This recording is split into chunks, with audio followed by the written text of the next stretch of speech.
All right. Good evening, everyone, and welcome to our first online information season or session of 2022.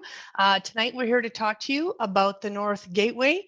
And as you can see on the screen, the session will be recorded so that we can publish it on Shape Your City for other residents to view the presentation and hear the discussion.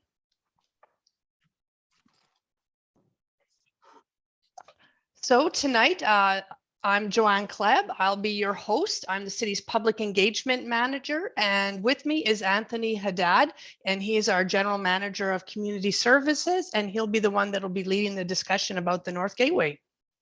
Good evening, everyone.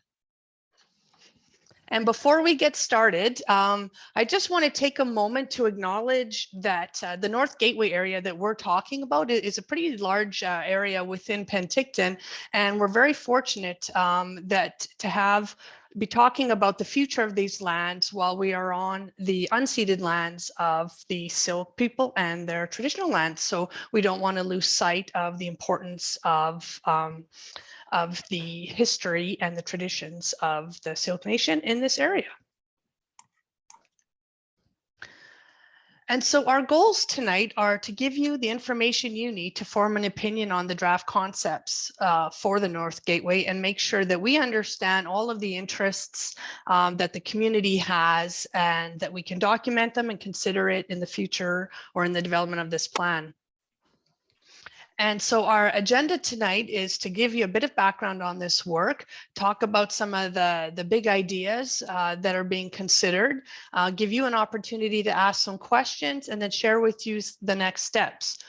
Now, we've set up the session as a webinar, and what that means is that the easiest way for you to participate is by submitting your questions through the Q&A function, or alternatively, you can share comments through the chat. If you do want to address the group, just again, let me know in the chat, and we'll find an opportunity for you to address the group. And our hope is to answer most of your questions at the end of the presentation, but you can certainly enter them, as they come to you, and that way they'll be in the queue. And so how does it work? Well, as I mentioned, we are going to record it and publish it on Shape Your City. Anthony has about a 20-minute presentation. We have incorporated some polling questions to make it a little more interactive for you. So you should be keeping an eye on your screen for those opportunities for you to share your input. Again, there will be a Q&A session, so be sure to enter your questions into the Q&A box in Zoom. And as always, these sessions are great because they're a great opportunity for us to have kind of open discussion, but it's really important that we remain respectful of everyone's ideas. And this is something that I'll be monitoring carefully. So let's go ahead and test our first poll question. So we want to know a little bit more about what brought everyone out tonight. So I'm just going to launch the poll question and just find out what are people's interests in the North Gateway. Are you here tonight because you live in the area? Are you here tonight because you work in the area? Do you own land in the area? Are you interested in investment in Penticton? Are you interested in how Penticton's future and how it will grow? And are you interested in housing and development in Penticton or other? And if you have an other suggestion, please do let us know in the chat. And you can choose multiple options. So if you have a few different interests here, go ahead and choose those that apply. And we'll just give you a few more seconds to respond. We've heard from just about all of you so far. So I'll go ahead and end the poll and then share the results so you can see who else is with you here tonight. So what you can see is there's our largest group is people that are just generally interested in how Penticton's going to grow. The next largest group is related to housing and development. And then this is followed by people who actually live in the area and then own land in the area. So lots of people with a vested interest in the work on the North Gateway plan. And then we have a few more comments showing up in the chat. People who have relatives that live in the area, people that want to make sure that development aligns with our climate action plan. And again, more indication around wanting to see affordable housing. So thanks very much for that. And like I mentioned, we will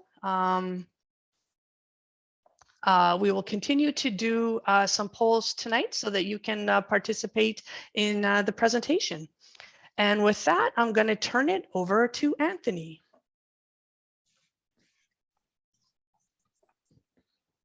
Okay, thank you, Joanne. And again, Anthony Haddad, I'm General Manager of Community Services. I've been leading the process over the last year or so, and really looking forward to chatting with everyone tonight. As Joanne said, I want to provide a bit of an overview of where we've come from through the process. And then there's been a lot of information obviously online, and I know there's been a wide range of comments that we've seen come in through that process, which has been fantastic.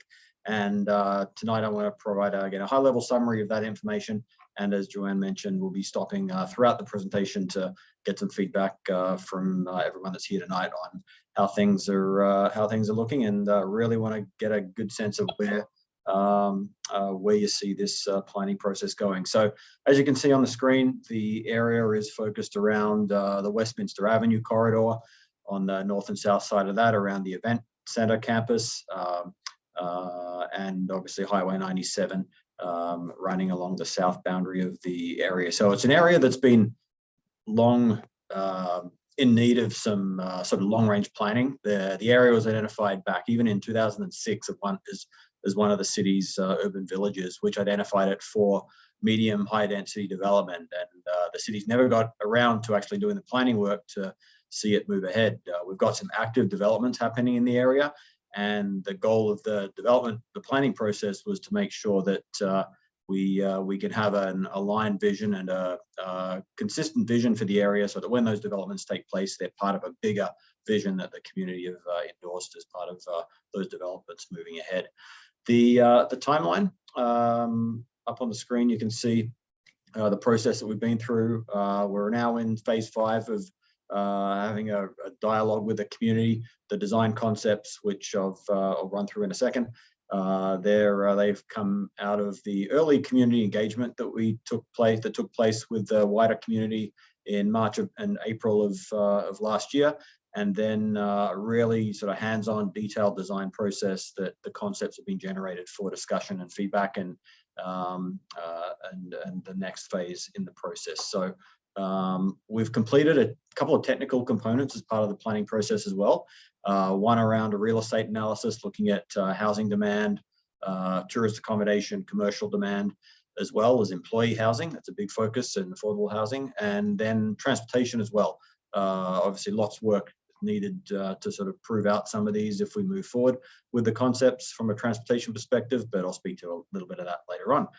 So the next slide up on the screen, I want to provide a bit of background of where the ideas and concepts came from. As I mentioned, the information that the community provided us in the first phase of the process really set the scene for the creation of the vision in terms of what the community wanted to see from a land use perspective, transportation perspective, mobility perspective, sustainability perspective, that led into this design process. So in September, we had a team of 5 designers, including local architects, that we work closely with a range of residents, businesses, landowners, and stakeholders to bring the North Gateway vision to life. We had approximately 45 people in attendance over the 5 days, or each day over the 5 days, and a number of participants attending via Zoom as well.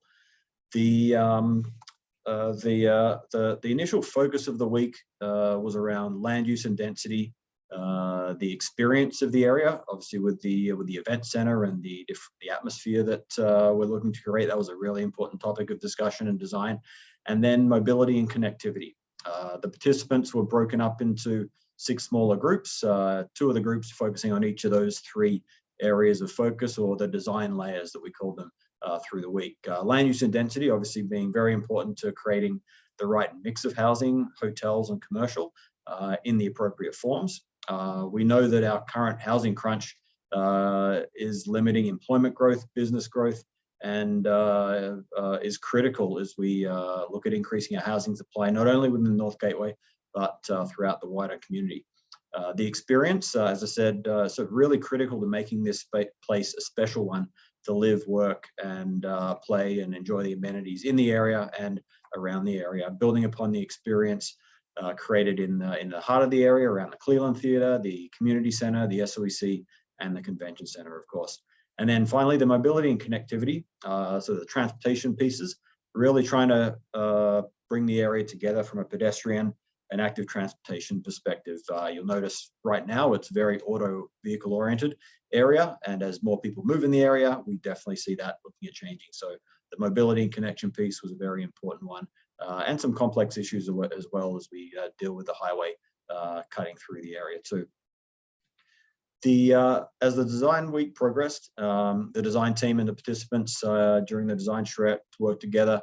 They walked the area, they used the information that was received through the early visioning process, and there were 10 big ideas or urban design ideas that emerged to really look at bringing the area to life. The 10 big ideas focused around 3 districts, 3 corridors, 3 gateways, and then 1 festival boulevard, culminating in those 10 big changes or 10 big concepts that can really change the future of this area. The 3 districts were put together to really help define and coordinate the area from a planning perspective. The 3 corridors, the goal of those 3 corridors was to help improve connectivity through the area and bring traffic into our downtown. The next slide, Joanne, shows the corridors. Bringing the traffic into downtown, activating our connections to the lake, which was really important focus of the area, and then improving upon the highway environment for all users as well. Again, it is a major highway running through this part of the community as an entry to the city. Are there ways that we can improve that from a safety perspective, crossing the highway onto the south side, for example, and not impacting the purpose of that highway to move vehicle traffic, but providing opportunities to better, from a signage transportation perspective, bring people into the community. The 3 gateways were created to provide a welcoming entrance, providing strategic transportation movement opportunities, and providing opportunities to enhance the role our community plays in the gateway to the South Okanagan. So there's sort of 3 areas, the west as you come into town, the gateway at Westminster and Power Street, and then a big focus around the access to the event center complex as well. And then finally, the Festival Boulevard, creating opportunity to connect all of the districts and deal with some of the deficient road infrastructure and intersections that we have, especially on Westminster Avenue. And the opportunity that this provides with the swooping road that comes out the front of the event center is a huge opportunity to celebrate the history upon which the area was created by continuing to memorialize the teams and the sports and the history of Memorial Arena and those that have contributed so much to the community. So that's those are the 10 big ideas that came out of the process, and we'll go into a bit more detail on each of those in a second. At the end of the week, the vision that was created for the area was one around making sure that the area is connected, is sustainable, is full of activity, and celebrates our small city success. So some sort of keywords you can see there that were identified through the community process early on, and the design charrette to really set this area up for success. As part of the development of the vision and implementing that vision, a number of guiding principles were created to really help guide the future development of policy and planning for the rest of the process, making sure that we continue to engage the community throughout this process and into the future in the area, making sure that we provide opportunities for more welcoming entrance to the city, a big pedestrian focus. As I said, the area right now is, we have about 350 units in the area, looking at a pretty significant increase in density over time, and a lot more people wanting to walk around in the area, needing to walk around in the area. So some infrastructure improvements are needed there. Very important from a climate action perspective, making sure that we're resilient in our actions and implementation of this plan, looking at vehicle usage, active transportation infrastructure as a really good long-term sustainable investment for our community. That applies to street trees and the design of roads and parks and all those sort of things that are going to be really important to shape this area. Vibrant economy, obviously this is a key part of our economy with our event focus and the hospitality industry being so close to the lake. Future partnerships with First Nations, opportunities to collaborate with the Penticton Indian Band to recognize the history and physical significance of the area as well. We have a lot of asphalt in the area, as you know, around the event center, going from more of a gray entrance to a green. So there's your landscaping, your boulevard, your sustainability components around reducing heat island effect with additional trees and those sort of things that'll make up that sort of green entrance to the city. Looking at a diversity of housing choice, as I said earlier, making sure we do have a mix of housing for the range of residents that will make up this area into the future. From a transportation perspective, making sure that we look at a park once policy that allows for vehicles to park once and walk in the area. There's a lot of shared parking opportunities in the area when we look at the utilization of certain uses, especially around the event center, that can have the potential to share parking as opposed to providing more surface parking in the area as well. Pride of place, very important, as I said, celebrating our history. And then as we look at a planning process that is approximately a year or so, really making sure that we can build some momentum off that process and begin some implementation projects, working with our municipality, obviously with City Council and private investment that will take place and help fund a number of these initiatives. That's great, Anthony. So let's take a moment to see how that vision and the guiding principles are landing with this group. Anthony gave you a great overview of kind of the big ideas that we're hoping to accomplish in this plan. And we want to know if you think that this is the vision is on the right track. So we've got a question that asks, what do you think of the vision and guiding principles? Are you happy with it? Very happy, neutral, unhappy, very unhappy? And please do feel free to expand on your why you answered the way you did in the chat. All that will form notes and a record for us to share with council and share with the community, and for Anthony to figure out how to reflect it in the plan as we go forward. So we've heard from about 70% of you, and it's starting to slow down. So I'm going to end the poll pretty quick here so that I can share with you what everyone else had to say. Okay, so you can see overall pretty positive with the vision and the guiding principles. About a quarter of our participants are very happy with the direction. Another nearly half are not quite as ecstatic, but still optimistic about it. And another quarter are neutral, and a few have some concerns that we're going to have to unpack a little. And like I said, please do put your expand on your ratings in the chat so that we have some notes for our records. And with that, I'll turn it back to Anthony to carry on with the next section of the presentation. Okay, thanks, Joanne. So the within the sort of illustrative vision that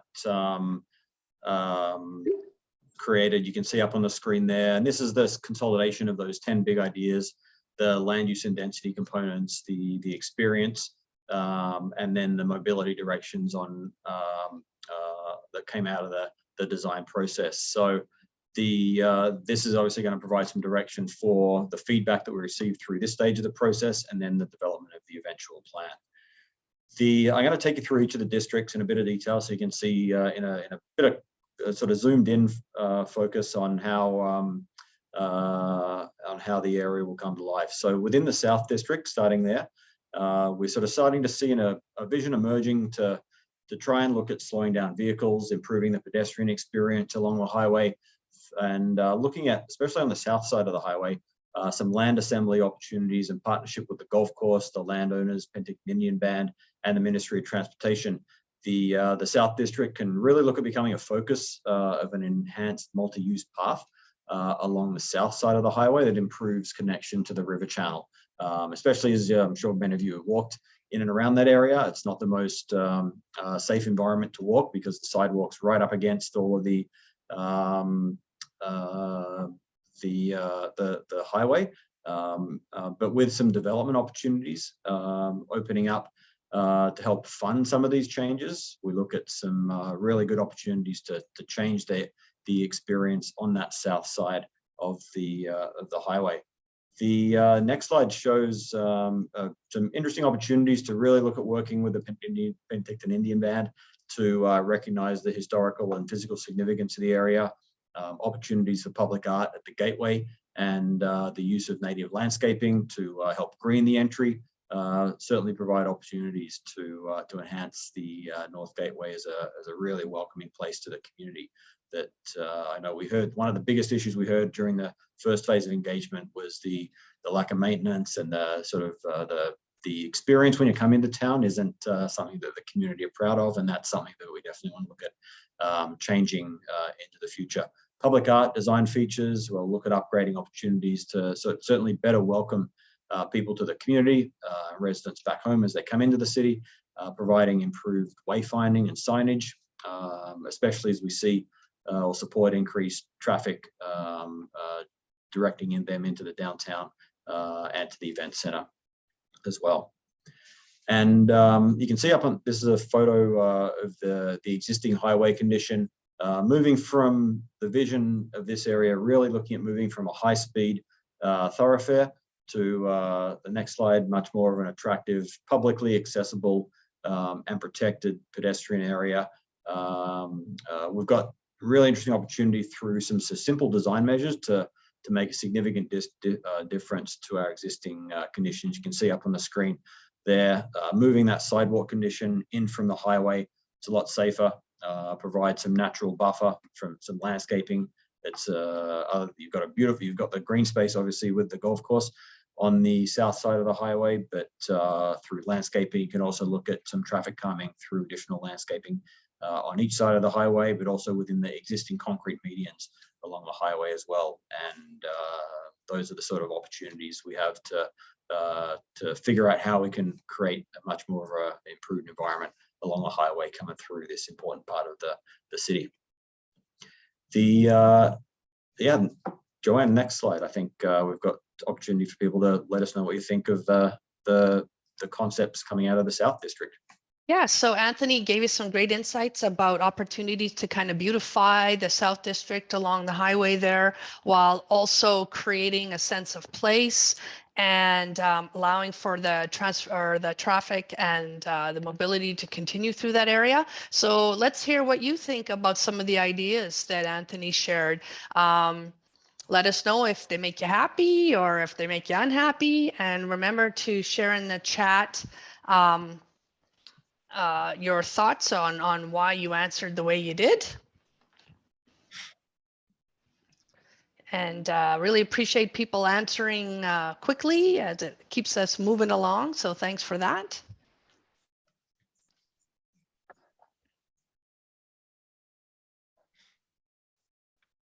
Okay, and I see we're starting to get some questions in the Q&A, which is going to work very well for Anthony, especially, who has to stay on track with all the different questions that are coming in. Okay, let's see. So for the South District, pretty consistent results with what we saw for the vision. Some people really like where it's headed. For the most part, people are pleased with what they're seeing, and then there's still a portion that are neutral. And we're definitely seeing in the chat that you know, there's a lot of concern coming about housing and how housing issues will be addressed. And I think for some of you that you're probably reserving judgment until you hear a little bit more from Mr. Haddad. So we'll move on with the presentation here. Okay, thanks, Joanne. The next slide shows the Central District, and this is really the heart of the North Gateway, looking at being that focus of events, festivals, supporting civic and also residential housing infill opportunities as well that provide opportunities for employee housing low-income housing to help contribute to the sustainability of our tourism, hospitality industries, and other sectors in the community. And with the additional hospitality industry component sort of expansion in the area, that mix of diverse housing is really going to be important for the future in this area. You can see from the illustrative vision the transition from what is currently an asphalt grey surface area to more of a green space within those parking lots, and much more of a connected place as well. The goal of the central districts to certainly become more of a walkable, safe, attractive destination for residents and visitors. These are some illustrations on the next slide that show some of the key components of that central district, with improved vibrancy, safety in terms of lighting, pedestrian focus, celebration, being some of the key policy drivers for future development in this area. And then one of the key corridors, as I mentioned, the big focus around Westminster Avenue, which used to be the main highway coming into the community, which is why it's super wide right now with the 2 lanes in each direction. Really looking at taking advantage of that existing space and the boulevard space that exists on each side. The next slide shows the opportunity to still retain vehicle access, obviously, and movement into downtown and into the North Gateway, but provide enhanced pedestrian and active transportation links. The next slide, Joanne, will sort of transition into that illustrative vision for the concept of Westminster Avenue, which, as I said, is a strategic gateway into the downtown. The street, Westminster Avenue, certainly will provide a design that is much better in terms of directing pedestrian and vehicle traffic downtown, connecting the events focus with the downtown community and the lakes, or the lake, improving the quality of the public realm, create opportunities for public art, much more of a greener street environment, and retaining. We obviously have some beautiful trees along the boulevard there. The goal is to retain those,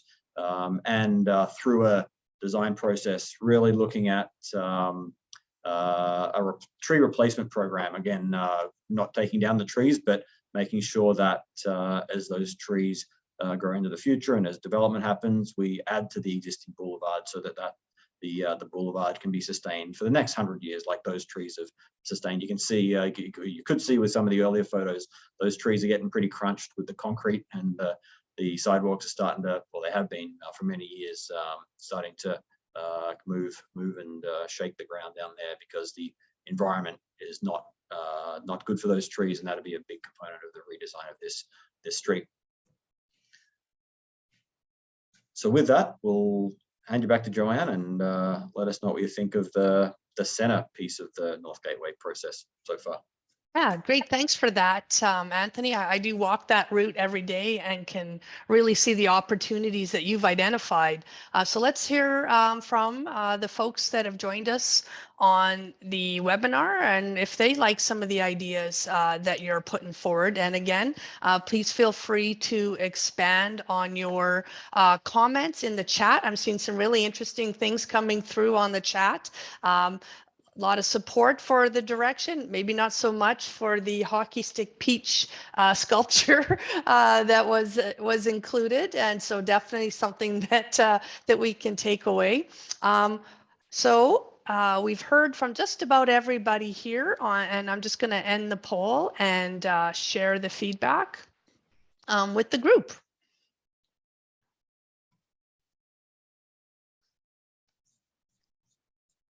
Okay, so you should be seeing our results. Definitely more support for the Central District, more people expressing that they're very happy with what is being proposed for this area.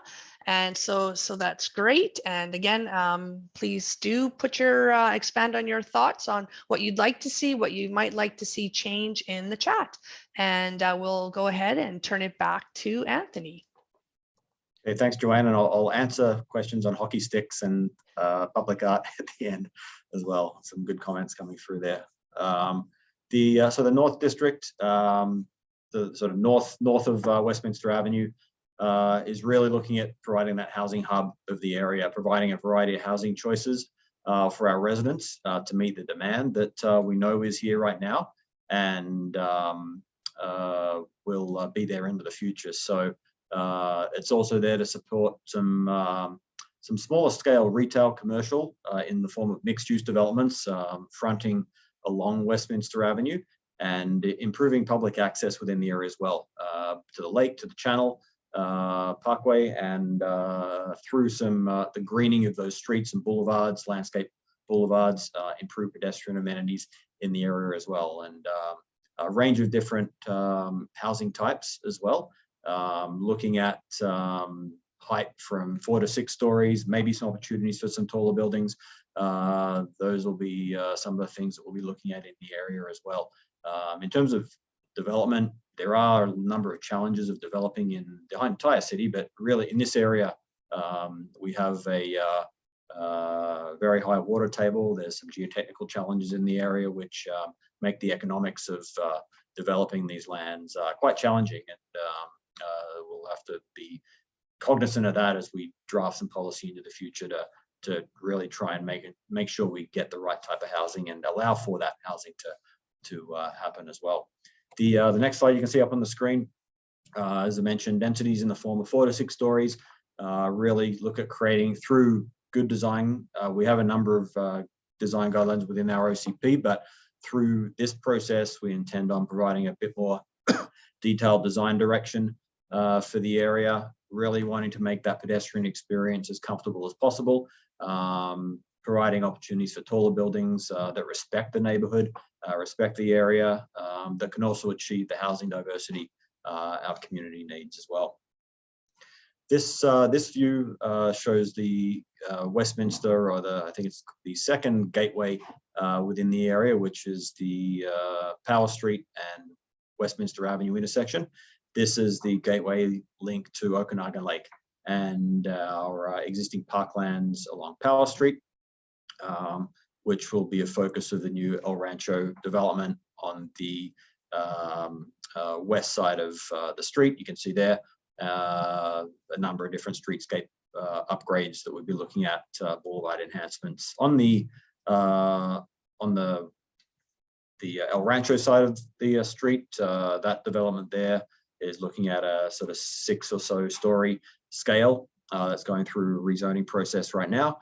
And on the east side of the road, the Villa Rosa site, we're actually in the process of receiving an application for, I think it's a 3 or 4 story townhome development on that property as well. So some really active development sites in the area that are going to start to change the shape of this area very quickly, again, which, as I said earlier, was one of the reasons why we need to get this plan in place, so that as those developments take place, they can contribute to these public realm improvements and can help fund a lot of those frontage improvements and create these great streets with those developments and additional people that are going to be living in the area as well.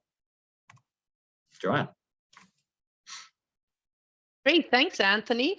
So those are some really interesting ideas for the North District. Let's see what our participants think about what's being proposed for the different densities and housing and boulevard enhancements in the North District.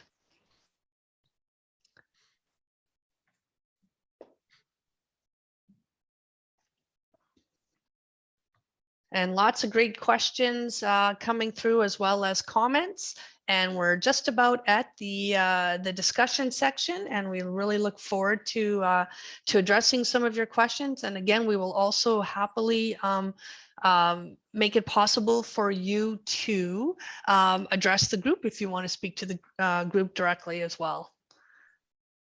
Okay, we're starting to slow down on our participation in the poll, so I'm going to go ahead and end it and share the results. Okay, so again, some happy and very happy, a few more unhappy. Please do let us know what you didn't like about the ideas for the North District in the chat, and as well as what you did like about it. And we'll be sure to consider that as Anthony kind of firms up these concepts going forward. And with that, I'll turn it back to Anthony to continue on with his presentation.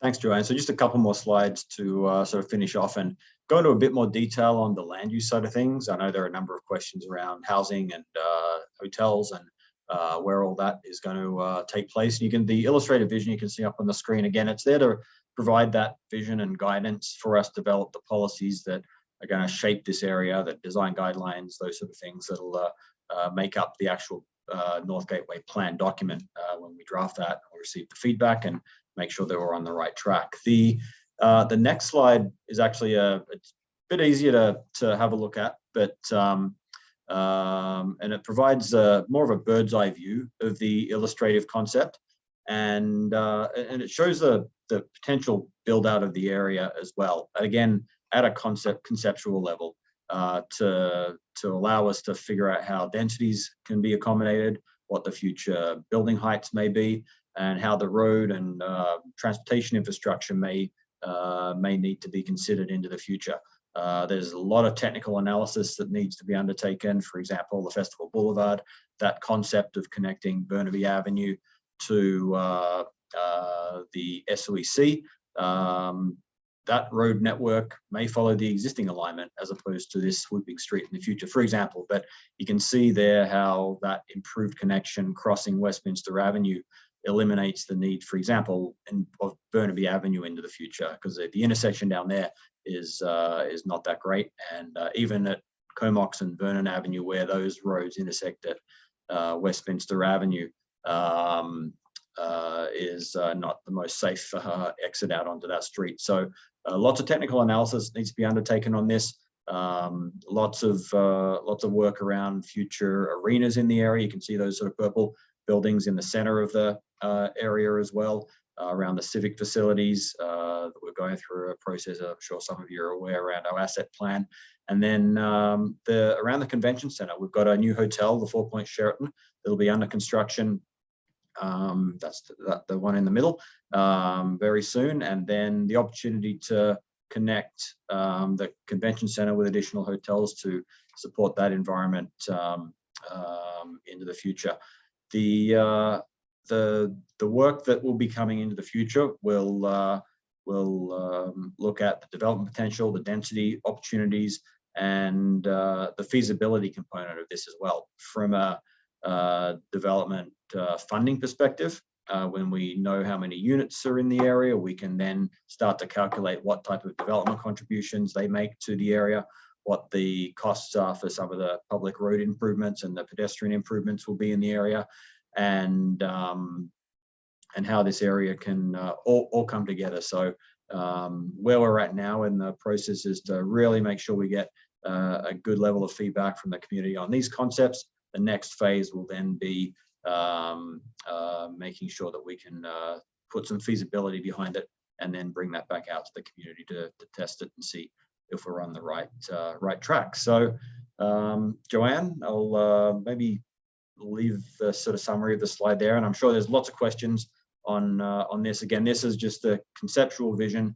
The actual development form and how they'll take place, for the most part, takes place on a parcel by parcel approach, and then each of those development parcels will likely take shape as the property owners see those areas develop. But without a vision in place, you tend to see some ad hoc development take place and not much of a congruent vision start to shape the area. So the goal of the process is to put that vision in place and have those developments aligned into the future to support the bigger vision for the area. So with that, Joanne, I think we've got question number 6. Yeah, actually, before you move on to that, I'm particularly interested in this drawing because I find that with the engagement processes, like we quite often hear people say, why is this the first I've ever heard of this? Well, you know, when application comes forward, and this is where it all starts, it starts with a drawing like this as people start to envision and consider where we should have different types of development. So these are really important illustrations, and I just want to make sure that the group that's watching understands the different groupings of development that are shown here. So, so for example, the purple are all the institutional. So this is the SOEC, the community center, and the Trading Convention Center, and the curling rink over here. And this has been possible location for the Twin Arenas if that plan moves forward. And again, as Anthony said, just conceptual, it may not end up there, but you know, for the purposes of this drawing, that's where it went. Pink, those are all the hotels. Some of those are existing hotels that we know today, and Anthony did mention that this is the one that is approved and should be under construction, but there are more hotels that are envisioned in the area that you should be aware of. And then there's the commercial developments. It's harder to distinguish, but I think that's like these ones over here that you just saw in the, I believe is the North District, and more commercial over here. This is a lot of this existing, the Riverside developments, and some commercial opportunities over here. And again, a lot of the discussion is around housing and the different densities and stories. So you can see how there's a range of 2 to 3 story developments being considered, as well as the taller buildings of 4 to 6 stories. So hopefully that helps you understand just what it is you're looking at here. And with that, I will turn it over to our next question. Which is, what do you think of the land uses? So, you know, I'm already seeing in the chat, you know, people wanting to limit heights, and just want to understand what are the, what is an acceptable height for you, or how tall is acceptable in which areas of the North Gateway are they acceptable? And let me just find my polling question. Let's see. And so it's a bit of a different question. So in terms of what land uses are being considered, do you think it's too high, too dense? Do you think it's just right? Do you want to see more height, more density? You know, one of the things that our community has to wrestle with is the fact that, you know, if you build out into the hills, there's you know, more damaging for the environment, and also more expensive for the demands on infrastructure. And this is why the direction in our most recent OCP was around putting more density where we have the infrastructure in place already. And that's what you're seeing reflected in this plan as well, is that direction. That's more sustainable construction and development when you add that density, but yet it's really hard for the community and for the people in the area to sometimes accept what comes with some of that density. So that's what we want to hear from this group here, based on what you've seen, 4 to 6 stories, is that acceptable? Maybe you're supportive of higher. Let's see what people had to say. Okay, we're just getting the last couple of responses here.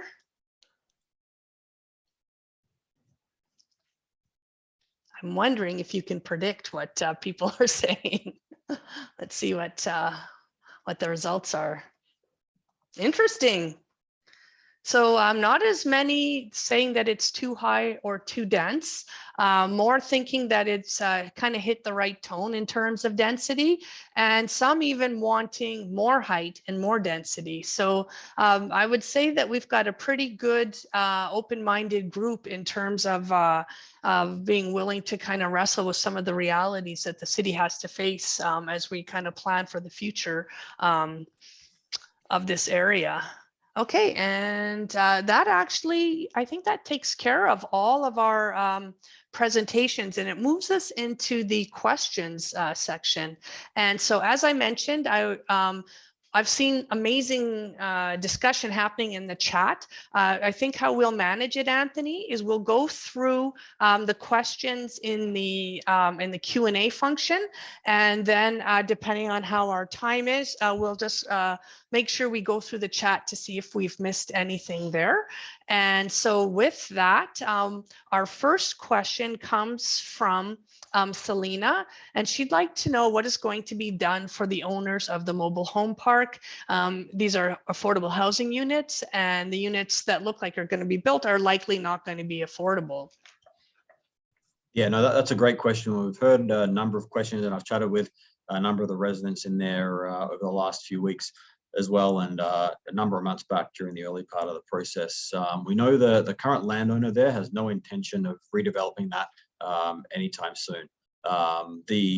There is no requirement for that property to develop. The reason we included that parcel of land in the planning process is because it needs to be looked at as part of the wider area.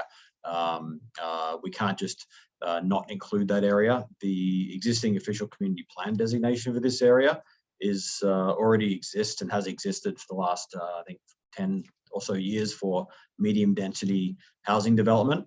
But the trigger for that to happen won't be until the property owner obviously makes that change. So there's no intention for the city to make that change. And then if that is a change that happens in the future, then there are specific requirements or provincial requirements around ensuring that the residents in there are taken care of as part of any redevelopment process. So in terms of the units that are in that area, and I know there's a number of other questions around affordable housing, so I'll maybe preempt some of those as well. One of the goals of this plan and one of the discussions that we heard through the earlier part of the process and the design process is that we really need to accommodate the type of affordability that exists in the area right now into the future. And there's a number of tools that we can look at through that process. There's the potential to utilize city land to offset the cost of actually building that, and we've done it in a couple of other scenarios in the city in the downtown. So the land is it's not free, but the developer doesn't have to come in, and BC Housing don't have to come in and buy some land. That land is there from the city. We've got a number of partnerships that we've had in the past where the city has a long-term lease with the developer, so they can build those units a little bit cheaper as opposed to buying the land and then building the units as well. So there are some tools like that that the city can look at, utilizing some of the land that the city owns in the area, or the city purchasing the land and partnering with a developer or BC Housing to build that non-market housing. And there's some communities look at providing restrictions or rent restrictions in as conditions of some developments. And as when we look at the height discussion, that's an interesting one in terms of working with a developer. There are certain economics attached to forms of development that make it viable to actually build. So in allowing taller buildings, for example, perhaps there's a portion of those taller buildings that can be include affordable housing, and then a mix of market housing, non-market housing in those projects. So a lot of work that we need to do to put those policies in place, but there's certainly examples out there and opportunities. We know we need to include that type of housing in the area in the right location. If we want more hotels, if we want more employment in the area, we need to find place for these people to work, as an example. So that's definitely at the forefront of the planning process. Great. Okay, that brings us to Lori's question, and Lori has 3 questions in one. So she's talking about passive building and banning fossil fuel requirements. So I think that's around sustainable construction, green building practices, but you probably know better than me, Anthony. She wants to know about parking solutions and how this is the city planning to get developers to build truly affordable housing. And I think as I look in the chat, that's something that Richard's also mentioning. Now you did mention some language around that, around policies, but I think people are really looking for the city to make some more specific commitments on this. No, for sure. So I'll keep the housing piece to the end, but in terms of the passive building or the green building requirements, the BC Building Code certainly a lot more progressive than it was a number of years back. The requirements for those new buildings to be cleaner and greener are certainly up there now. The civic facilities in the future, especially if we're partnering with the province or federal government on new arenas or new civic buildings in the area, there's mandates around LEED building standards, green building standards that need to be met through those funding arrangements. So there's the green building components there. The parking solutions, that's certainly a big one. We know there is an event draw, there is a regional draw, provincial draw to this location with the event centres that's here, but we know that we don't have the land for surface parking to be provided everywhere. It's not a sustainable solution. It's not an appropriate solution for this area. The shared parking opportunities that we have based on the range of different uses and the times at which those uses occur in the area is certainly an opportunity for us to look at. There's been discussions in the past over many years around parkades as well to sort of consolidate parking facilities. There's a financial restriction attached to parkades as well at around, I think it's around $40,000, $45,000 per parking space to actually build a concrete parkade. So there's financial challenges to do that. Perhaps there's opportunities to partner with developers in the area to contribute to those things. So they're the sort of things that may allow us to look at different parking solutions in the area. But we can't just look at parking. It's got to be, there's opportunities to increase transit service to the area, improve cycling connections, improve, as we get more people living in the area, they'll obviously be walking to the area. We need to support that pedestrian infrastructure. So there's a lot of transportation mobility tools that we need to build into this plan to make it successful. And then the sort of last question around the affordable housing component as well. It's tough to get a developer to build that without some incentives in place, without some partnership in place. There's BC Housing have a lot of partnership opportunities available. As I mentioned, there's been some successful projects in the downtown that we've worked with BC Housing on, and some opportunities to replicate that in this area. There's certainly something we do want to look at. And I think the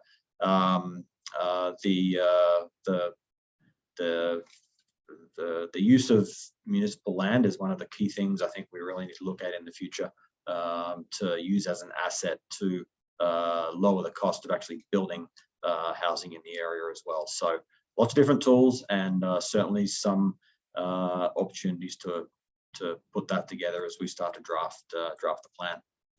Yeah, one of the things I take away from that is that it doesn't matter what the engagement initiative is that we're working on, Anthony, but we're hearing those same concerns about affordable housing. And we really, we need to take away a strong message that that is what people want to see. So whether it's in this plan or where is it, how is the city going to address that? And that's definitely something that I'm hearing loud and clear from people. Okay, that takes us to Stephen's question about what sort of height restrictions are being considered for multifamily. And then he uses the term, or perhaps answer in terms of FAR, and I'm hoping you know what that means. Yes, that's the FAR is floor area ratio, and that's a density calculation.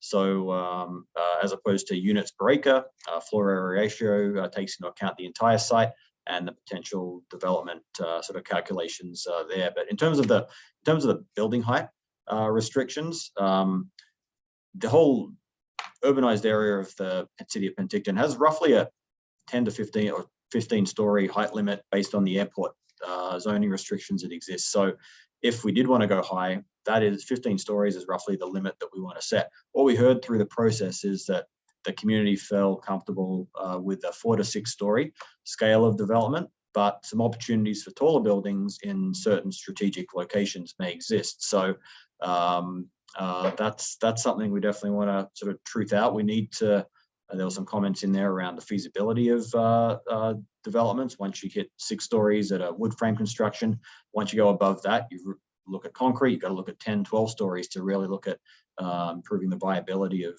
actually building those projects. So as I mentioned earlier, one of the big challenges here are the geotechnical conditions and the costs of the foundation of any heavy building in the area are quite significant. So there's a couple of developers in the area right now that are really trying hard to figure that question out because it's a very expensive one to deal with in this area. with the high water table. So height restrictions, 4 to 6 stories for the most part. I think it's very important from a height perspective to make sure that we do look at accommodating some good density in the area as well. We don't have a lot of larger underutilized parcels in the rest of the city like we do in this area to accommodate future housing. If we had 2-story buildings across the whole area, it'd somewhat be like a waste of the land that the city does have for the next sort of 50, 60, 70 years. So that 4 to 6 stories at a scale of at a 4 to 6 story scale really looks at providing the densities that we need to sustain this area into the future. Thanks, Anthony. And a question that came up in the chat that's related to heights is about the airport restrictions. Is this area affected by that? Yeah, the majority of the area is restricted by that. Down on Riverside Drive, back in 2010, there was a 15-story project approved there. It's the Ocopogo Motel. So that approval is in place, and it's been in place since 2010, and it obviously hasn't been built. But that 15-story building is right on the maximum of the airport zoning regulations. So not to say that's an appropriate form for the rest of the area, but in relation to the airport regulations, 15 stories in that location is approximately the height limit. It's an interesting calculation that the airport have to restrict height, but that height gives people a sense of what the maximum could be. Okay, thank you for that. So our next question comes from Shelley. It's more of a statement, but perhaps you can speak to policy around it. So she's suggesting that almost all new developments in this area have been taken up by Airbnb, making no new housing for residents. What do you know about that, Anthony? Yeah, that's a good question. So right now we have our vacation rental policy, I guess, within the city allows for vacation rentals within any residential area in the community. So subject to getting a business license, they're required to get a license before that Airbnb or vacation rental takes place. So there's no restriction right now in the city. I know that's a bigger discussion that we need to have from an affordability perspective across the entire city as well. The impact on the tourism sector, the hotel sector is definitely something to consider as part of that, especially if we want more hotels in this area. What will vacation rentals do to that industry as well? That's an important consideration that we definitely have to look at. And so just based on that, that's feedback that we can just take back to council as we're kind of reviewing what we've heard about this area. Our next question comes from Lori about cycling routes along the highway. And I think you did mention that as part of the South District discussion. And do you want to just kind of refresh memories on that? Yeah, some of the work that still needs to be done through this process is really looking at trying to identify where the right cycling routes are within the area to connect to the lake-to-lake cycling route down the center of the city. So the lake-to-lake route, fantastic. It'll provide that connection north-south, but until it connects safely cyclists east and west into that centerpiece, that'll be the time that you see that area start, or the bike lanes start to really take shape. So is that along Westminster Avenue? Is it along Power Street into the area? Is it along Eckhart Avenue? They're the questions that we need to look at. Coming along the highway, to answer the question, Laurie, I think providing a cycling route, if that's the main east-west connection, you're going to run into issues with the Ministry of Highways and obviously the speeder traffic that runs along the highway. Power Street, Westminster Avenue may be the more appropriate cycling routes to have that east-west connection. In the future, we also may look at opportunities along Lakeshore Drive. So that whole cycling piece will be part of the bigger transportation work that needs to be undertaken here. But we know we need to get people from the center of town into the North Gateway and back and forth as part of a bigger network discussion. Great. Oops.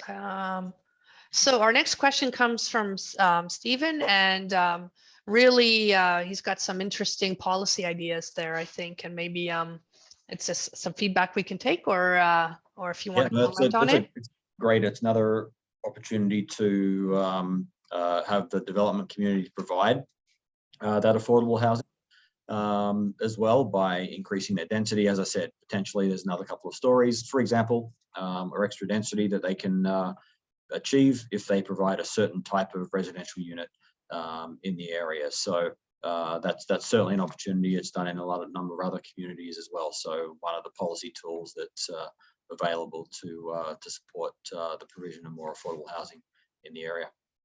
So is that what happens? So if the North Gateway plan finds its way to being approved, is the next step to develop all of these policies? Yeah, typically through the planning process, the plan will set the vision for the area and the policy direction. There's a number of implementation policies and projects that come out of the process.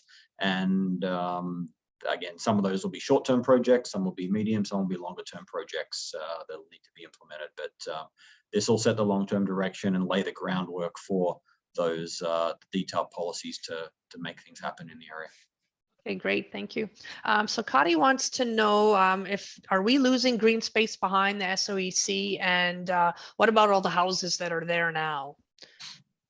Yes, so behind the SOEC, I guess west of the SOEC, we do have a large the ball diamond that's located there, and it's a single-use facility. There are sort of passive recreation that does happen on that area, but the goal as part of this whole planning process is to have no net loss of green space in the area. It may be in a different form as the area grows, but we don't want to lose the fact that there will be a lot more people living in the area. We do have some great amenities in and around the area, but you need that green space, the play equipment, the playgrounds, those sort of amenities in the area to support additional density and families that we want to be moving here as well. Greening the boulevards are certain opportunities to sort of help link the area as well.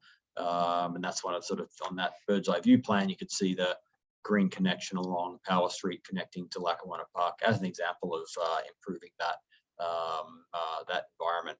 The Ball Diamond, for example, there's opportunities for us to work with the school district on the ball field, for example, making sure we don't lose the ball field, potential relocation of that to a school district site. But the green space, as we see this area develop, that Ball Diamond is now starting to look out of place with the convention center, the hotels, and that type of activity that's starting to take shape. But really cognizant that we can't afford to lose green space within the area. We just need to look at providing it in more of an appropriate location based on the future development of the area. And then I think there's a good question in here about the existing houses in the area, and what happens when you develop a plan that suggests hotels on your little property. Yeah, so the concept, I guess, in that center part where the civic facilities, I guess, is shown in that area, there's a number of single family homes that have been there for a number of years. So again, the concept right now needs to be proven out through some technical analysis. That swooping road, as I said, that may take the alignment of the existing road network, and those parcels potentially consolidated in the future for development opportunities. So as the area develops, the city will take the opportunity to look at potentially purchasing, or developers will come in and redevelop, or the existing property owners will look at redeveloping. But there's no push to eliminate those houses. There'll be the time will come at some stage for those properties to redevelop, like the rest of the city, when the time comes. But there may be some land assembly that gets put together to create some larger parcels that support multifamily or hotel or affordable housing projects as well. So that area will start to take shape once the I guess the technical details get put together over the coming years. Great. Okay, I hope that answers the question for you, Kadi. And then, so Tricia is speaking again to the active transportation infrastructure. And if you already covered that, some of these questions have come in since you, before you answered. So if you've already covered it, then we can move on, that's fine. Or if you want to reiterate. Yeah. I think Westminster Avenue provides some really interesting opportunities to add to the infrastructure. It's obviously there's a not great sidewalk infrastructure on each side of the road. The road's very wide. the city has a very wide boulevard and the 2 lanes of traffic in each direction that can provide opportunities for multi-use pathways, for cycling connections. Those are the sort of ideas and concepts that will make their way into the eventual redesign of that Westminster Avenue, given the 2 lanes of traffic are sort of really redundant for the purposes that we're looking at in the future. Cycling infrastructure, as I said, is that the connection through Westminster down to the lake-to-lake connection. They're all the pieces that are really important for us to consider as we move forward. Okay. And so Lori's asking about flood mitigation. Yeah, good question. The area, especially along Riverside Drive, has a certain level of that the new buildings will need to be built towards. Geotechnical conditions, geotechnical analysis is a really important component of any development in this area. So as the area develops, those are key considerations that will have to be dealt with. Okay. And then, so Kadi is speaking again to existing manufactured home communities in the area. And I think you have addressed that as well. I don't know if there's a point that you just want to reiterate on that, or. Yeah, just to reiterate that again, that'll the Burnaby Gardens, for example, the mobile home park there. The property owner will determine when the appropriate time is for that to take place. And again, in discussion with them, there's no appetite to see that redevelop again. We couldn't ignore that parcel of land from the future concept, given that we're looking at this larger area. Great. And these plans are really about providing council with guidance to make informed decisions over the next 10, 20 years, so that when applications come forward, they have some context in order to make decisions, and that prevents kind of haphazard development. So that's the whole intent of kind of envisioning this area, not to displace different properties now, but just if there is going to be change, let's have managed, thoughtful change that's for the greater good of the community. Okay. Just make sure we don't put a road or a new development in the middle of a key piece of transportation infrastructure, for example. So if we can see that longer term vision, then things again, over that 20, 30 years life of the plan, things will change, the world will change. The plan will potentially change as well over that type of time frame. But at least there'll be a vision to work with as investment happens. Yeah. Okay, so Eileen is asking, oh no, what about Villa Rosa and other independent restaurants? Are they being evicted, or are they being considered in the planning? And this kind of speaks again to what you just indicated. But yes, maybe you can speak to Villa Rosa in particular. Yeah, so Villa Rosa, you may have seen, or you will see, there's a couple of articles coming up the next couple of days on that, and then North Gateway. The Villa Rosa sold their property to a developer. The developer's in the process of building a townhome, or designing and going through the process for a townhome project. They may be in that location in the future. They may be looking at elsewhere in the community as well. So they're not being evicted. They're the ones that actually put that property up for sale and looking at redeveloping it. But that type of use is definitely something we want to see in the area. The concept of Power Street that we showed earlier, I think we sort of took a bit of liberty and put Villa Rosa on the front of that building, hoping that we'd move them across the road. But the goal would be to have that type of restaurant. The new 4 Point Sheraton Hotel will have a 100-seat restaurant there as well. They're the type of activities or uses that we want to see continue in the area. There are some smaller, the sushi restaurant, the Middle Eastern restaurant on the corner of Power and Westminster. They're the uses that they're fantastic right now, and we want to continue those uses either in their current locations or elsewhere in the North Gateway to support visitors in the area, support residents as well. So the city isn't evicting anyone. The property owners will make decisions on how those lands develop, and opportunities to accommodate those existing tenants will be important considerations. Great. And one thing I think that might be helpful as we're further developing these materials is to put some percentages around the housing, like how much housing is for year-round residents, and how much is not necessarily housing, but how much space is for hotels. Because I know some people are concerned that it's all about tourism, but really what I understood from what I've heard is that the majority of housing, or there's quite a bit of housing planned there for workforce housing, because we need people to work in these hotels and work in these restaurants and these amenities, and that is what the main focus of a lot of the housing is in that area. No, for sure. Okay. So Stephen's asking about adding tourist commercial to all zones. So the goal coming out of this process will be looking at updating the OCP designations where appropriate. Some of the official community plan designations won't need to change in the area based on the visions that are sort of coming forward right now.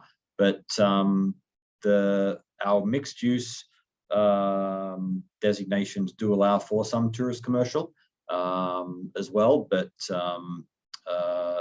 that'll be definitely a discussion, Stephen, that we definitely want to have, where we've included all of the property owners in the area, especially the property owners with some of the larger parcels in the area as well, and really making sure that they're involved in the process so that we have the right land use to support the needs into the future. One of the policy components that we have within our existing OCP, but we definitely want to look at through this process, is providing some targets for development. Target in terms of the number of hotel units or hotel rooms, the number of housing units in the area, the number of affordable housing units, and that then provides some direction to try and get that to happen in a certain form. So is it 10% of all units in the area need to be affordable in some form? Is it 5%? Is it 20%? Those are the sort of things that we need to look at.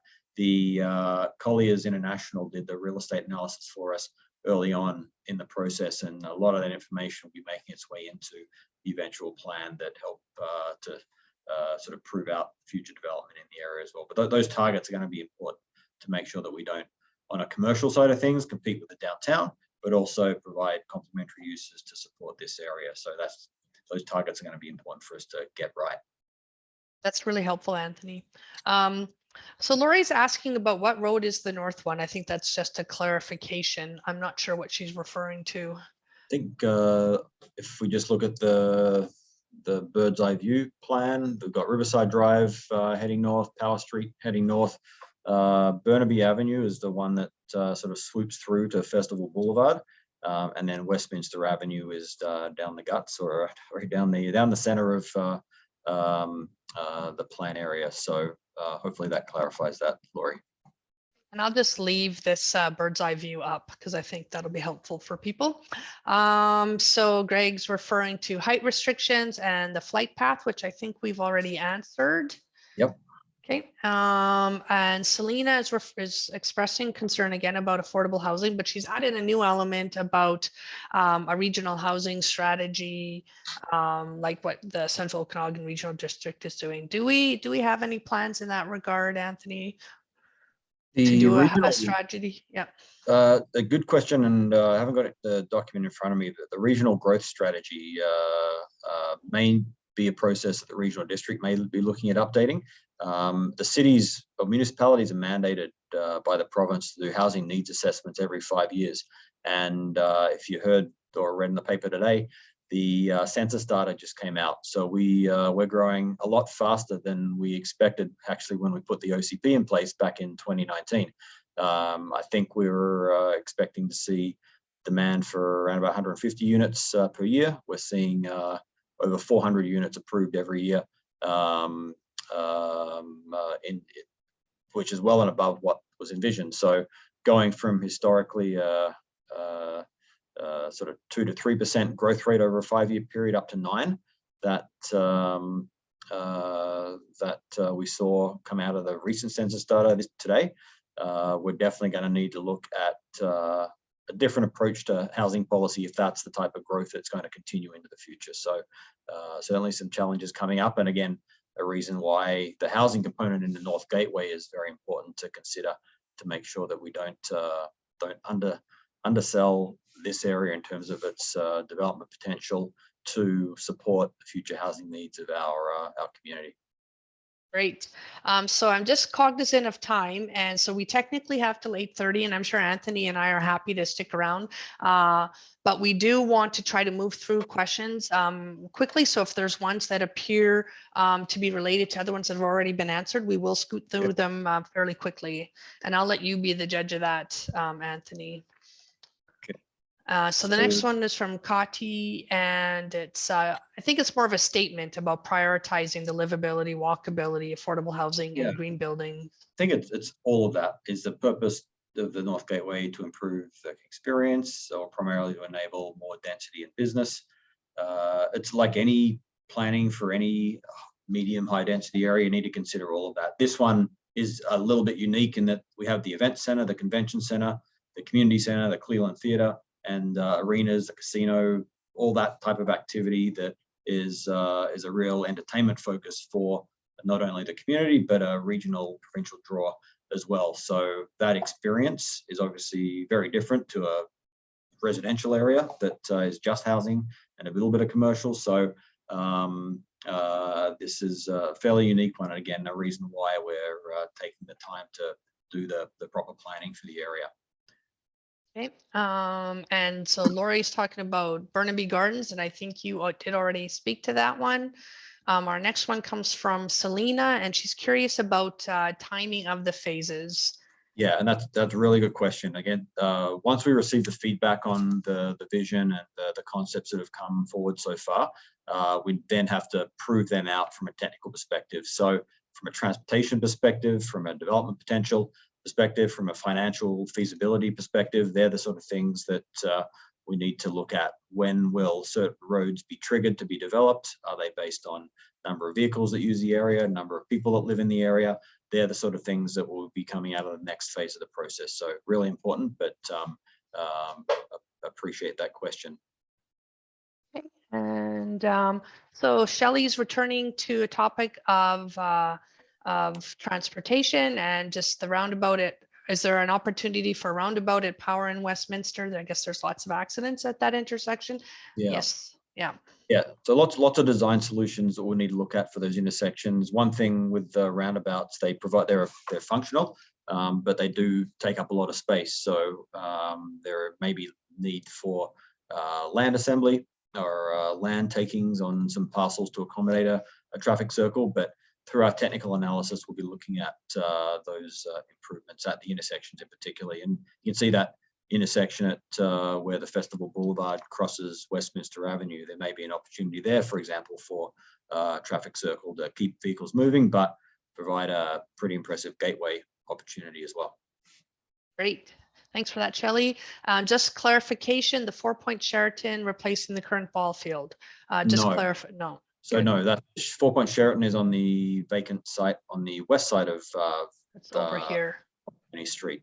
So the other site you see there with the hotel and sort of civic uses, park uses, that is where the ball diamond exists right now. But again, lots of work needed on that process. But you can sort of see that the goal is to provide that tourism element, civic element, and connection through to the convention center. But we need to offset that loss of green space in the area in the appropriate way. Okay. Our next few questions are about preserving trees. Caddy's concerned about wondering if there'll be requirements for canopy and green space for the developments. And Shelley would like to know about putting power lines underground to allow for the new trees. Yes. So yes to all of that. We'll look at a tree canopy or a tree planting program in addition to obviously the existing trees in the area. We want to set some targets to improve the canopy within the boulevards, within the park spaces that are developed, and within the private property as well. In terms of the power lines, obviously very expensive, but something that we definitely want to look at. And you've seen that around the Riverside Drive area, around that townhome development. That electrical infrastructure used to be all above ground, but through the development of that area, the developer contributed to putting that infrastructure underground, and that's a theme we definitely want to continue into the future. Okay. So Bob is speaking to something I think you've spoken to a little bit, but just really clarifying that it's not about pushing property owners out.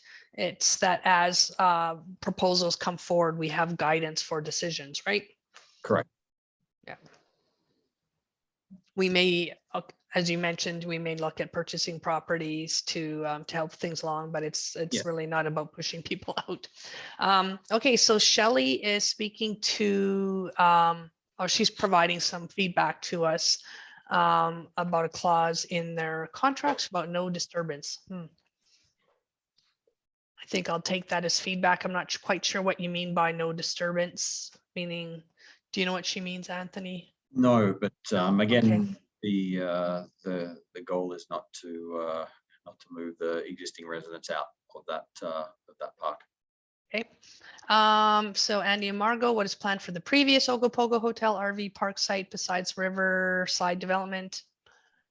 So we don't have any proposal in for that property right now. That was a site I mentioned earlier of right now there's approval for 2 15-story, I think it's about 250 residential units on that Ocopogo site. That was part of a 2010 approval, but we understand that the current owner or the new owner of that property is looking at something a little different. We just haven't received any application on that right now, but as it stands now, that 2010 approval could be built if it's feasible to build it, but that's the approval and zoning that exists for that property right now. Okay. So Kadi wants to know about the need to amend the OCP, or are the concepts here all fit within the current plan? Yes, Joanne, I don't know if it's possible to. No, we had a couple of slides at the end. If you want to go down to the third last slide of the presentation, if you've got them there. This just shows the existing official community plan designation, and I know it's a bit hard to explain right now, but you can see the areas in blue are the institutional or civic uses. That could change, especially on that western side of the event center of Alberni Street. The blue area on the side of the hotel, that will change. And then through this process, working with the landowners, working with the information we get from the community, you may see some OCP amendments made through this process, as long as they support the vision that's created through this process. So that would all come through the end of this process, Kadi, and eventually go through the council process to support the North Gateway vision when that's completed. Okay.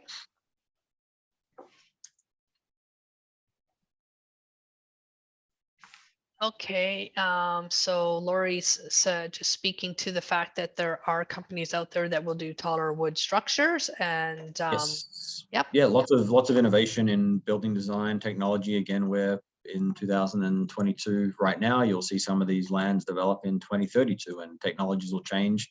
Construction methods will be improved, and there'll be opportunities for different things like that to take place. But yes, there are different technologies available right now to support more sustainable buildings.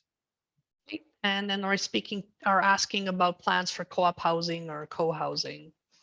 Yeah, no, it's again really interesting model of housing that I think we have 1 or 2 examples of those in our city, and again, really making sure that we have the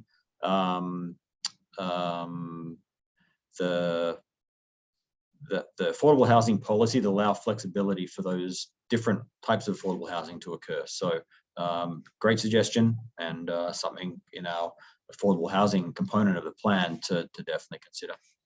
Okay. And so Richard, again, emphasizing the importance of considering the people that can't advocate for themselves and who need decent housing. And I definitely think that, Richard, we have heard you loud and clear, and will definitely contemplate that in this plan and bring that feedback forward to council. So the next one, will the city be investing in utilities and undergrounds to support the growth strategy? Do you want to explain how that works, Anthony? Yeah, so through this analysis, once there's a desired density and to move ahead, we look at what the underground utility capacity is to support those developments. Through the private development of these, the lands in the area, they will trigger certain upgrades to utilities, electrical to go underground, to support this strategy. So for the most part, the development industry will fund those infrastructure upgrades. The city may need to come in and upfront some of those changes to move some of those projects forward. But there's agreements like a latecomer agreement, which is a agreement where the city goes in and puts the works in first and then is paid back by the developers when they come and redevelop their property. So again, lots of different ways of investing in utilities, but developments will trigger that. And for the most part, development industry will be responsible for any utility upgrades needed. But overall, the utilities in the area are in relatively good shape. There were a lot of upgrades done when the event center was built in that particular area, but there is some older infrastructure in I guess the north part of the North Gateway that will need to be considered, but it's not unreasonably deficient, I guess, in utilities in the area. Okay. So Sina again is speaking to forecast for timelines, and I'll just let you reiterate that one, Anthony. Yeah, so again, looking at a 2045 sort of timeline for implementation of the plan, a key part of this will be identifying short, medium and long-term priorities, and then some of those priorities will be triggered as development happens. So a lot of the time the market will determine when development happens and the type of housing that can be built at certain times based on the ability to sell it or rent it out, those sort of things.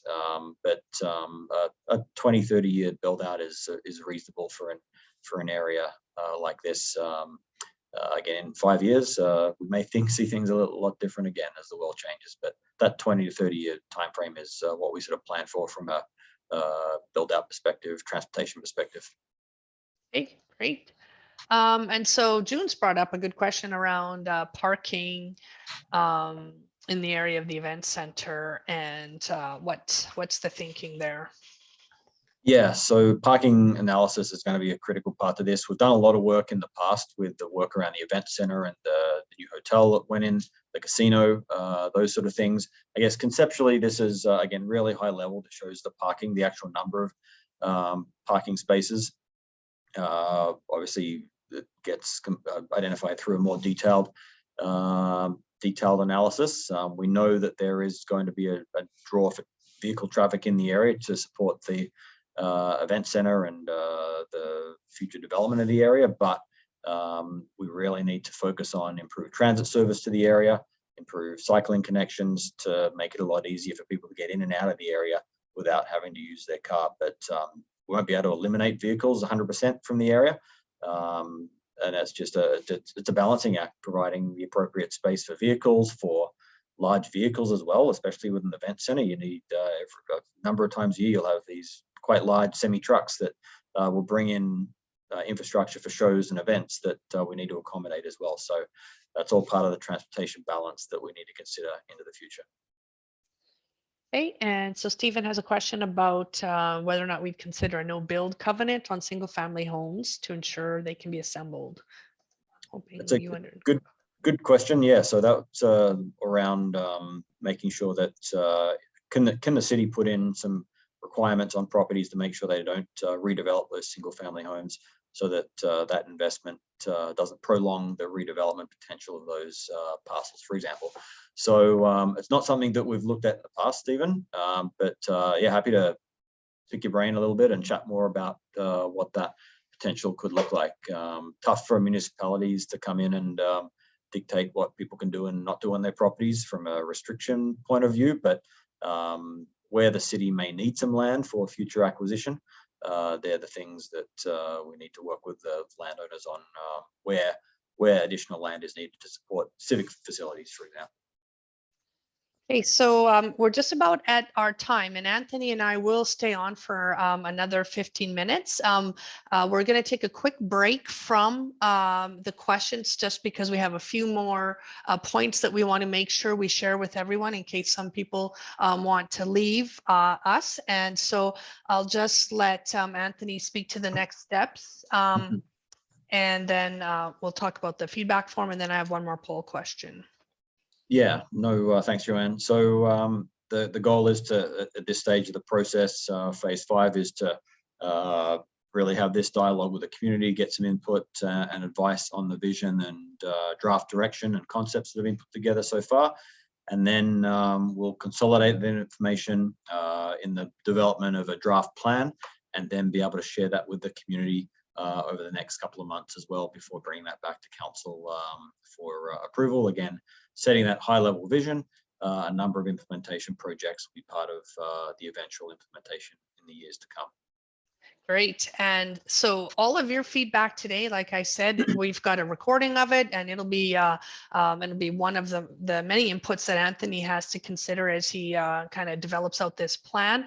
And but you can formally contribute your feedback through Shape Your City. We have a feedback form online, answers or asks very similar questions to what you've seen tonight. And so we're accepting that feedback until February 20th if you want to fill out the form.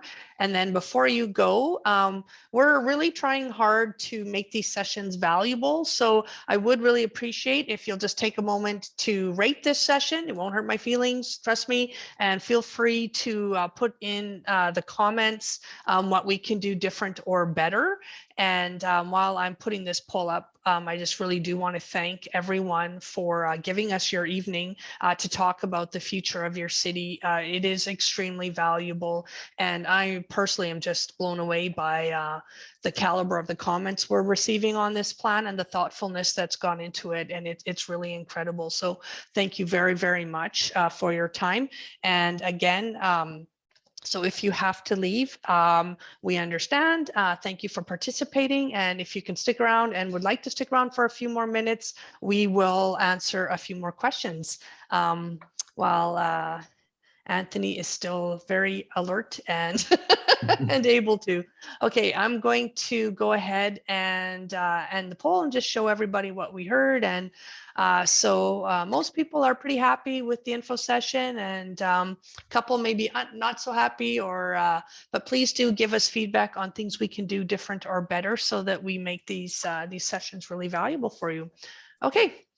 So thank you very much. And so for those of you that are going to leave us again, thank you again. And Anthony and I are going to return to the remaining questions, and which we're down to 10 in the Q&A.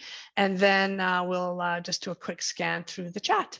So we did answer this one. And so Tricia is curious about our ability to rezone commercial lots to encourage businesses that promote livability. For example, small grocery stores, avoid fast food. What authority does the city have? So through Tricia, through the land use, through the zoning bylaw, we can create zones that allow for certain type of commercial uses. One thing from our technical analysis that we've done in the area really looks at providing some small scale support commercial for the residents that exist in the area. Riverside Village is a good example of small scale grocery there. You got your meat, you got your fruit and veggies, you've got your coffee shop, a very interesting variety of uses in that little commercial strip. As the area grows, we'll definitely need to support additional commercial and that small scale grocery, for example, in the area.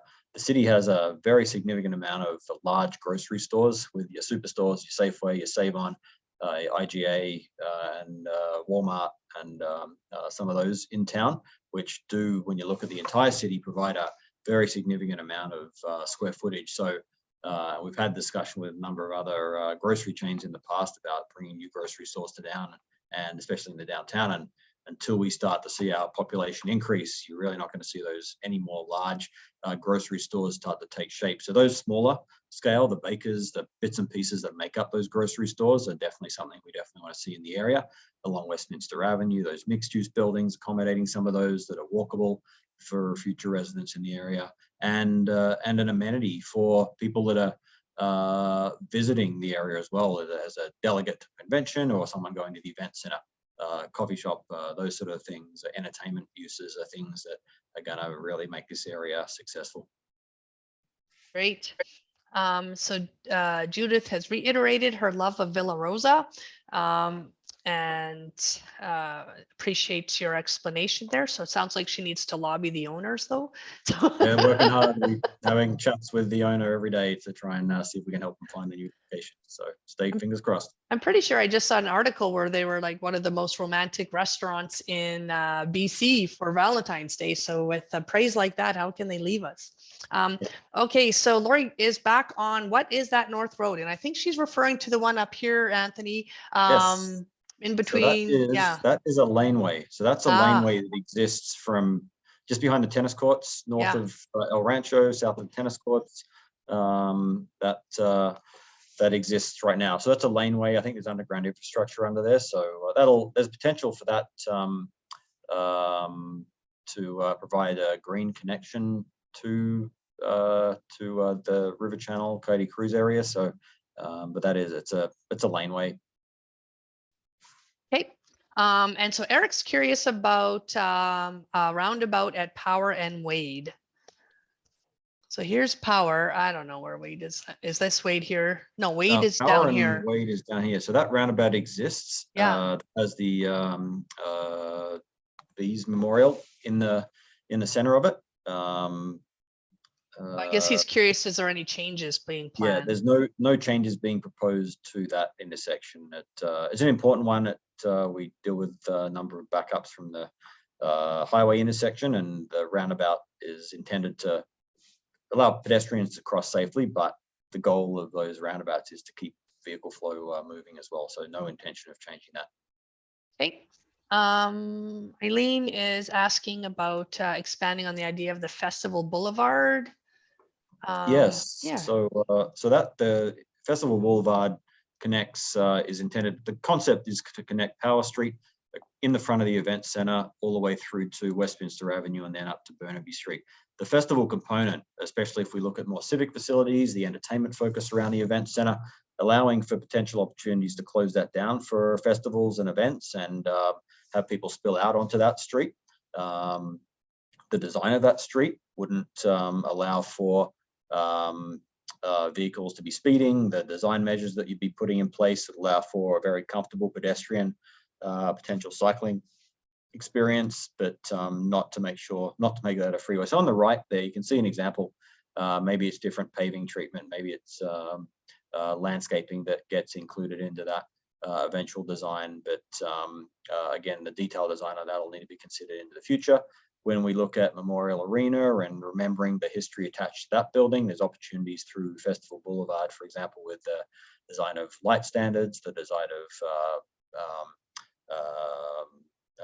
the road infrastructure to reflect the history attached to that arena and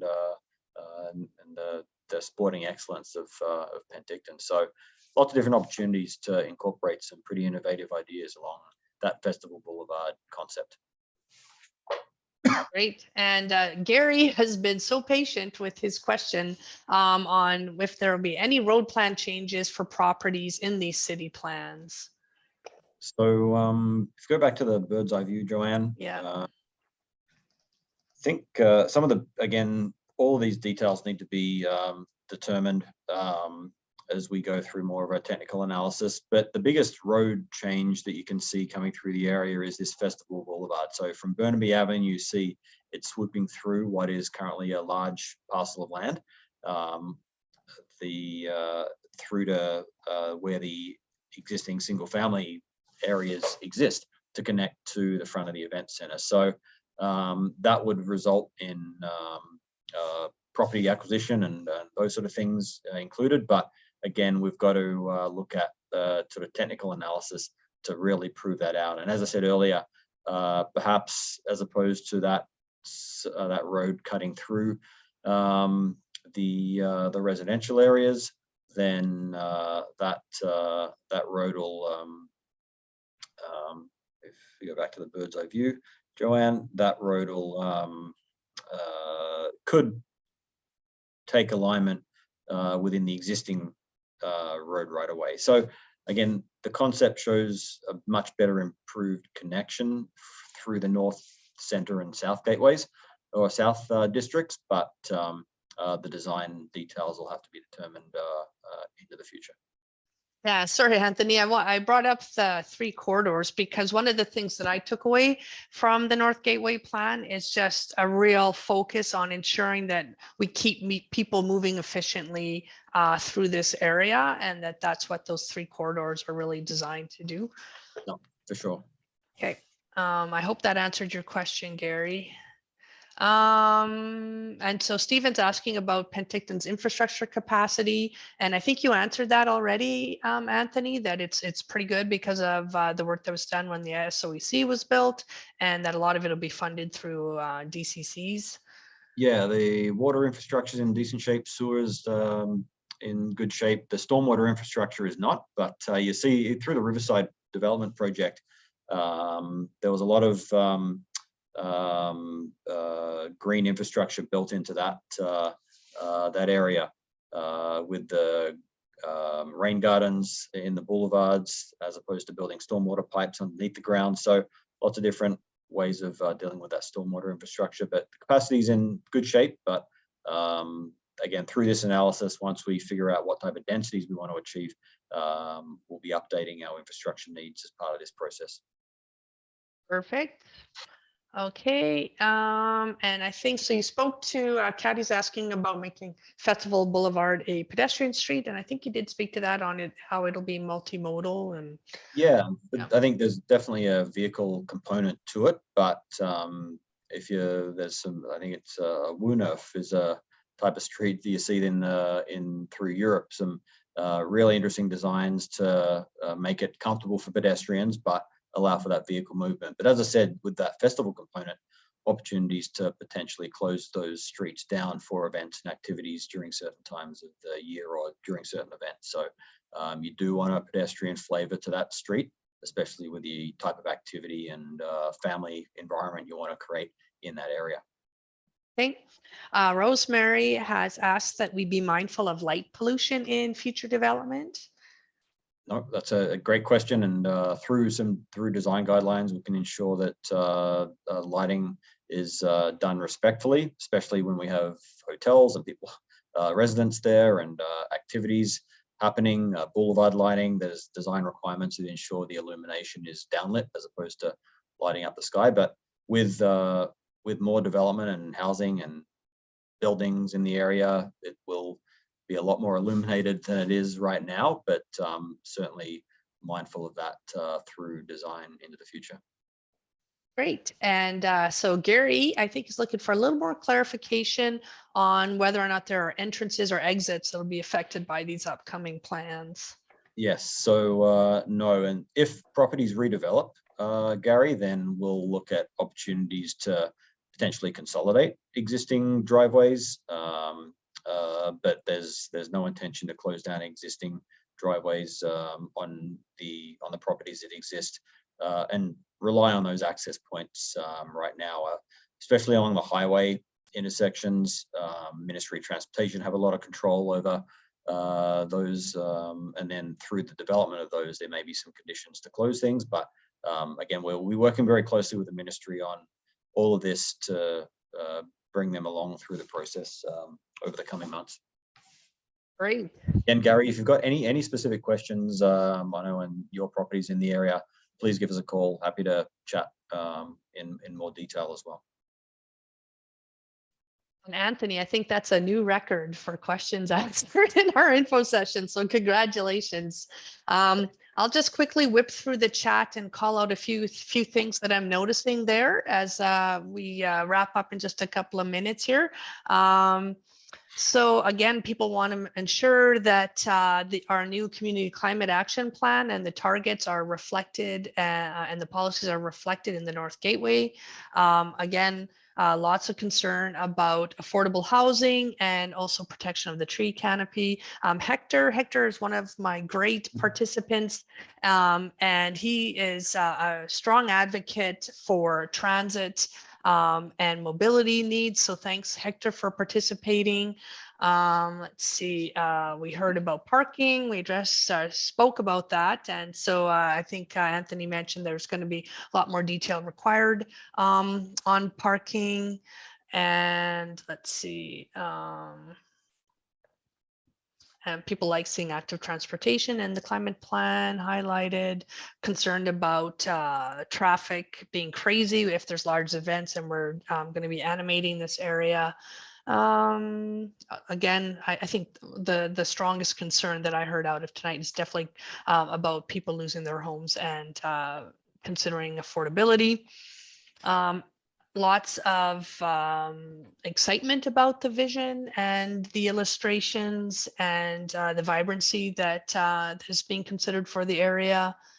Some specific ideas here, a suggestion for a pedestrian overpass. Why don't you talk about that, Anthony, if that was considered on the highway?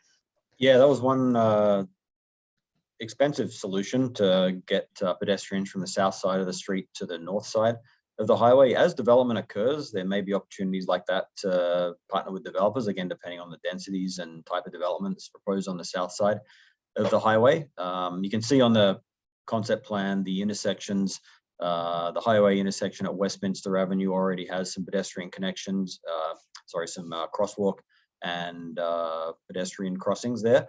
When we get to Comox, when we get to Alberni Street, along Alberni Street, there is a push light or a pedestrian triggered light that was put in a couple of years back. But as we look at improving vehicle connections to the south side, safer connections, I think we've got some really good opportunities to improve the safety of pedestrians crossing, especially during events when it gets busy over there. But a crossing or a raised crossing is certainly something to think about. They're costly, and they do span they're not just up and down over the highway. You need to have a span on the land either side of the highway to accommodate the grade that will get a bridge or a span over there. So there are design challenges with that, given the limitation of the width of land on each side of the road and development potential and all that, but certainly a really interesting consideration for us. Eric's asked what these little white buildings are here. So all this concept plan, the colorful map was laid on the top of a base map that had some white buildings to really sort of promote the existing buildings in the area. So I think that area those white buildings just reflect some of the existing buildings. Same with the orange in that area. Those are the existing buildings that exist in the area. So again, as we go through and get feedback from everyone on this plan, you'll see a lot more detailed concepts start to take shape as we bring a more of a, I guess, final plan to council for consideration. So.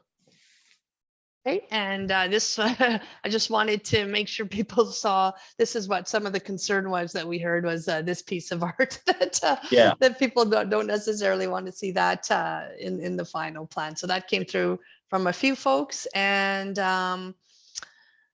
then the last question, I think, and then we'll let you go, is so, there's just ongoing discussion or desire for a proper grocery store in this area. And do you think that with this vision that that's something that we'll be able to accomplish?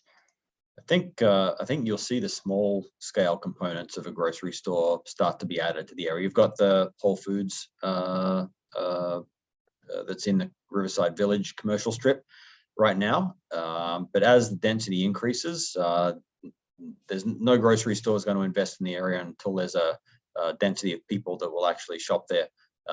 Given, as I said earlier, the capacity of grocery stores that exist elsewhere in the community, and even though they're further away, they're not walkable, they're at the other end of town. When a new grocery chain looks at investing in the community, they'll take all of that in consideration before putting another grocery store in town. But I think given the walkability of this area, you don't really want to see a 50-60,000 square foot grocery store in this area. You want the butcher, the baker, the coffee shop, the bread store, like we do in the Riverside Village development, scattered throughout the area as well. So it's much more of a walkable experience for people to shop in the area rather than just a regional auto-oriented grocery experience in the future. So hopefully that clarifies that question for everyone. Great. And just going through the chat, I'm seeing some good comments that we're definitely going to take note of, and not a lot of new questions. And I think with that, we will let everyone have their evenings back. And thank you again so much for participating. And yeah, stay tuned for our next opportunities to learn more about this project. Thanks, everyone. Have a good night.